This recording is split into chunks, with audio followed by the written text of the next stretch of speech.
দর্শক দেখতে পাচ্ছেন এই মুহূর্তে একটা পকেট মার্কে চোরকে ধরা হয়েছে।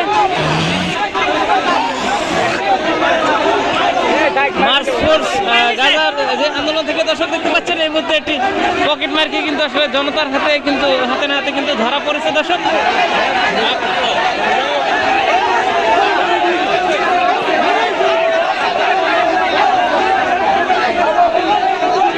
কিন্তু সুযোগবাদী হয়ে কিন্তু এই যে মার্চ ফর গাজার আন্দোলনে কিন্তু ঢুকে পড়ছে দর্শক।